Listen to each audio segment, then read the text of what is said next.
हे काय झालं माझ्या चेहऱ्याला?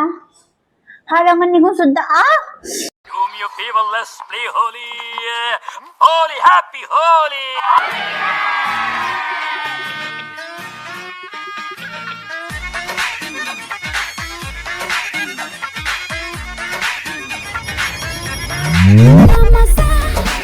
क्यों आ रहा है तूने हवा में भांग मिलाया दुगना नशा क्यों हो रहा है आंखों से मीठा तूने खिलाया तेरी मलमल की कुर्ती गुलाबी हो गई चली चाल के सारा बाबी हो गई बलम पिचकारी जो तूने मुझे मारी वो सीधी सादी चोरी शराबी हो गई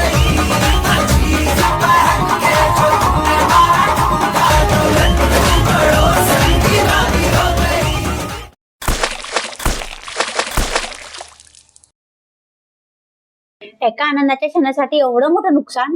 मला आयडिया देखील नव्हते असं काही होऊन जाईल यार. आणखी सुरुवात करते. अगं समीक्षा काय झालंय? कसं झालं हे सगळं? अगं हे रंगांमुळे झालं. बघ ना कसं वाढत चाललंय ते. खूप त्रास होत असेल ना तुला?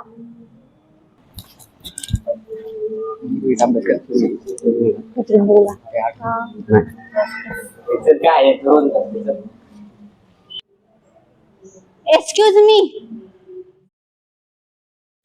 तुम्हाला असं वाटतंय का की हा काहीच मोठा प्रश्न नाहीये, पण ह्या रंगामुळे कोणाचा तरी पूर्ण चेहरा खराब होऊ शकतो. पण त्या एका दिवसाच्या मरीसाठी कोणाला तरी आयुष्यभर वेदना सहन कराव्या लागतात ना. माझ्या बहिणीसोबत पण असं झालं होतं मागच्या वर्षी.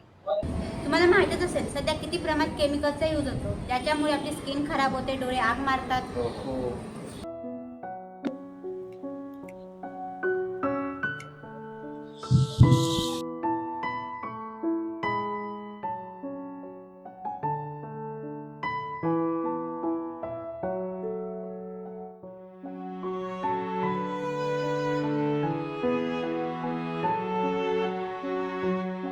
समीक्षा, अशा तक्रार तुझ्या एकटीच्याच नाहीये, रोज माझ्याकडे असे केसेस येत असतात.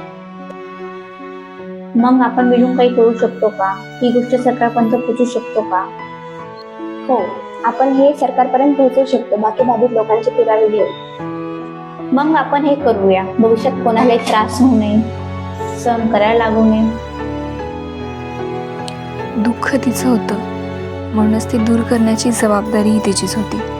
वेळ लागला, पण तिला जाणवलं उभं राहायचं तर स्वतःसाठीच. इथे कोणीच तुमच्या वाटेवरचे काटे उचलत नाहीत, पण हात धरायला मात्र तयार असतात. परंतु जरी त्या हातांचा आधार घ्यायचा असेल तरी पहिलं पाऊल मात्र स्वतःलाच टाकावं लागतं.